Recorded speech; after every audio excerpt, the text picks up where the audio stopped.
एक बार आज मेरा पुनः सबसे जय श्री राम, जय माता दी। सर्वे भवन्तु सुखिनः, सर्वे सन्तु निरामया, सर्वे भद्राणि पश्यन्तु मां कश्चित् दुर्भाग् भवेत्। नारा लगाते हुए विश्व का कल्याण हो, नारा लगाते हुए भारत माता की जय हो, नारा लगाते हुए, और उसके बाद में हम लोग बढ़ेंगे।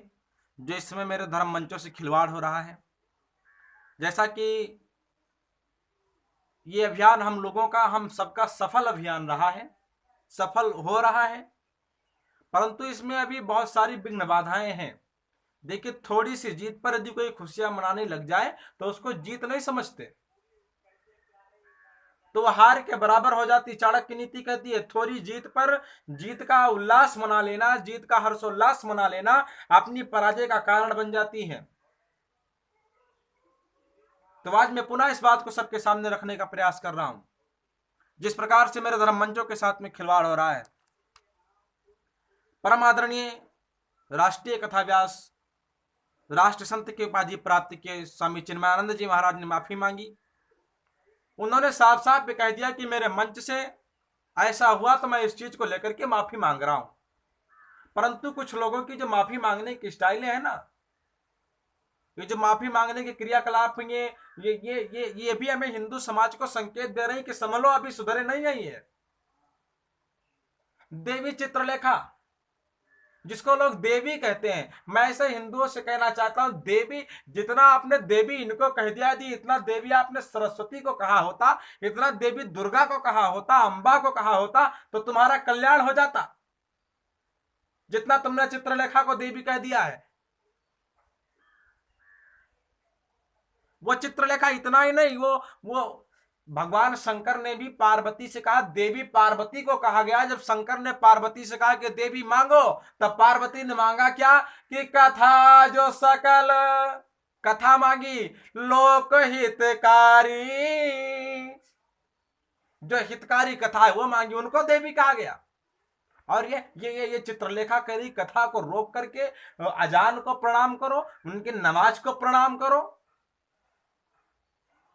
मैं देवी चित्रलेखा को कहना चाहता हूं, अभी तुम नादान हो, तुमको कथा की परिभाषा नहीं मालूम कि कथा की परिभाषा क्या है। अरे कथा जब प्रारंभ हो जाती है तो रुकती नहीं है। कथा बगैर किसी का कल्याण किए रुकती नहीं है। कथा धुंधकारी जैसे प्रेत को देवता बना करके तब रुकती है। ज्ञान वैराग्य जो सो रहे थे उनको जगा करके तब रुकती है। ये कथा की महानता है, कथा का प्रभाव है। कथा बगैर किसी का कल्याण किए नहीं रुकती, और यदि रुक गई तो बगैर अनिष्ट किए, सर्वनाश किए मानती नहीं है।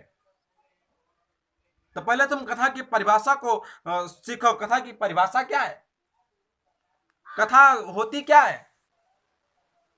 कथा व्यास गद्दी पर बैठ जाना, कथा कहना, केवल इतनी सी बात को लेकर ये कथा वक्ता नहीं हुआ। फिर वो किस लोग कह रहा है कथा वक्ता सबकी परीक्षा होती है। रणस्थले शस्त्रभृताम परीक्षा, रणभूमि में योद्धा की परीक्षा होती है, घर में परीक्षा नहीं होती उसकी। रणस्थले शस्त्रभृताम परीक्षा, हुतासनो हाटक सम परीक्षा, विपत्त काले ग्रहणी परीक्षा, अविद्यावतम भागवते परीक्षा। विद्वान की परीक्षा भागवत में होती है।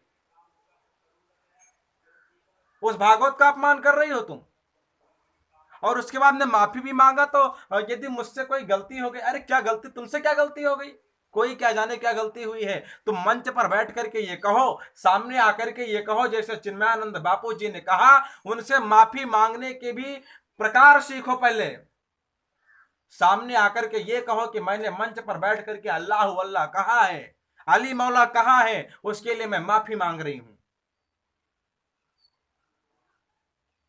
मंच पर बैठ करके शराब का गुणगान करना, शराब को वो तो शराब को महानता दे रही है। अपने श्रोताओं को बता रही कि यदि 2 ढक्कन शराब पी लो तो क्या नाच भी आएगी, कैसे नाचेंगे आप भगवान के कीर्तन में। अरे शराब राक्षस पीते हैं, प्रेत। समुद्र मंथन में जब 14 रत्न निकले, श्रीमणि रंभा वारुणी यमीय शंख गजराज, धन धनवंतर धेनुतर पिश चंद्र अरबाज, जब उसमें शराब निकली तो देवताओं ने नहीं लिया, वो शराब राक्षसों ने लिया है, वो शराब असुरों ने लिया है। यानी कि तेरी कथा सुनने के बाद में हम प्रेत बन जाए, आपके श्रोता प्रेत बन जाए, निशाचर बन जाए। ये कथा प्रेत नहीं बनाती, ये प्रेत से मनुष्य बनाती है, जानवरों से मनुष्य बनाती है। राम कथा में, रामचरितमानस में बाबा जी ने लिखा है कि हनुमदाद कप यादिक बीरा धरे मनोहर मनुज शरीरा। राम जी के राजा तिलक में सब जो कपि थे, बंदर थे, वो भी मनुष्य का रूप लेकर के आए थे। और तू शराब का गुणगान कर रही है कि शराब पी ले तो अभी क्या नाच आएगी, क्या डांस करेगा, यानी कि प्रेत मुझको बना रही है तू। और इतना ही नहीं, देवी चित्रलेखा ने कहा कि नमाज को प्रणाम करो, कथा रोक के क्या जाता है, क्या जाता है, कह रही है। अरे अभी तुझको भारतीय संस्कृति का ज्ञान नहीं है। क्या नहीं गया पहले ये बता, क्या नहीं गया? कश्मीर से 10 लाख पंडित निकाले गए जो शांति का नारा लेकर के फिर रहे थे, शांतये नमा कह रहे थे। 10 लाख पंडित निकाल दिए गए, क्या नहीं गया? पाकिस्तान में 1947 में 18% हिंदू थे, आज केवल 1% बचे हैं, क्या नहीं गया? जहां पर 250 मंदिरों की पूजा होती थी, वहां पर किसी तरीके से केवल 10 मंदिर की पूजा हो रही, क्या नहीं गया? और कुछ जाने को बचा है क्या? और कुछ जाने को बचा है? 250 मंदिरों में 240 मंदिर पर जूता पहन करके, बूट पहन करके मुर्गा नोच रहे हैं, शराब का पान कर रहे हैं, क्या नहीं गया? और कुछ चाहती है? या तेरे क्या नहीं गया कहने का उत्तर है। और मुरारी बापू जिसने माफी मांगी, माफी का जो प्रकरण ये बड़ी तेजी से चल रहा है इस समय। माफी मांगा तो ये कहा कि मुझसे यदि कोई गलती हो गई हो, अचानक में मेरे मुझसे कोई शब्द निकल गया हो जो सबको आहत कर दिया हो, तो उसके लिए मैं क्षमा प्रार्थी हूं। और उसने माइक पर आकर के ये कहा कि अली मौला, लोग मुझसे प्रश्न करते हैं कि तू अली मौला क्यों करते हो, तो अली मौला मैं नहीं कहता, अली मौला मेरे अंदर से कहता है, मैं अली मौला अपने आप निकलता है।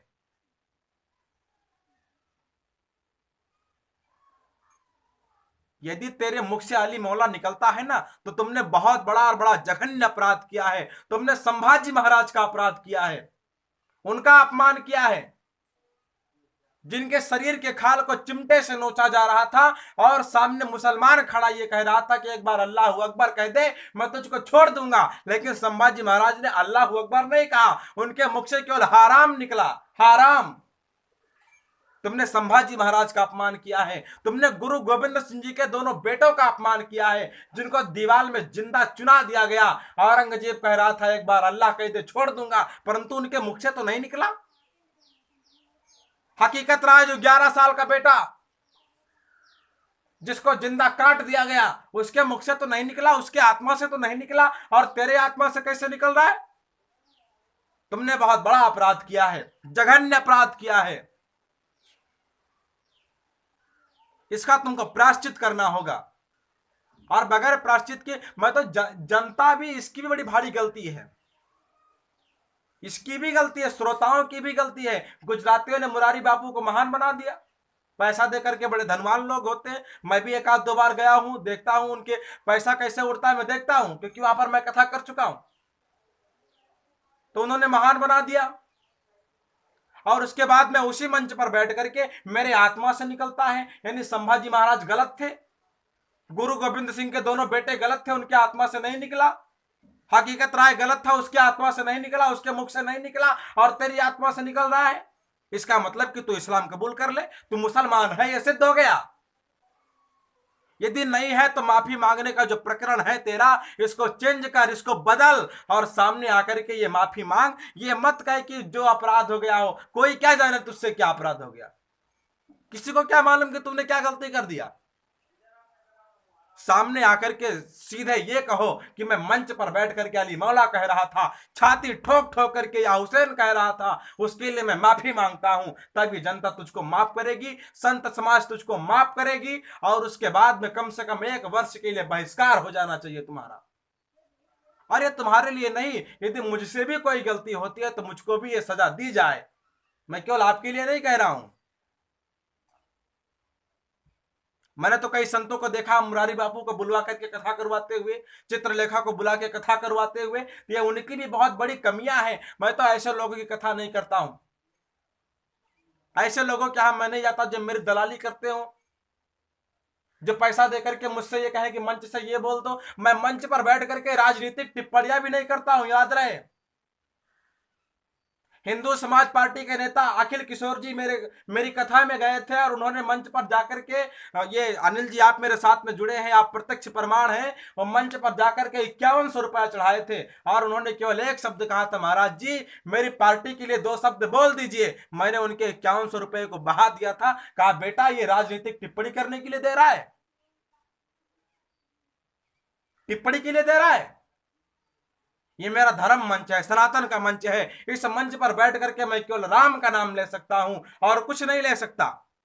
इसलिए मुरारी बापू मैं तुमसे अनुरोध करूंगा, देवी चित्रलेखा फिर से अनुरोध करूंगा कि सामने आकर के सीधी साधी माफी मांगिए। ये गोल मोल माफी मांगने से काम नहीं चलेगा। सामने आकर के कहिए कि मुझसे ये अपराध हुआ है। जिस तरीके से चिन्मयानंद बापू ने माफी मांगी, उनसे माफी मांगने का जो क्रिया है वो सीखो। उस तरीके से सामने आकर के माफी मांगो। नहीं तो हम लोग तो मैदान में उतरे हैं, संत लोग मैदान में उतरे हैं, बड़े बड़े अखाड़े के संत मैदान में हैं। और याद रहे जब एक के पीछे कई पड़ जाते हैं तो उसको गिरना ही पड़ता है।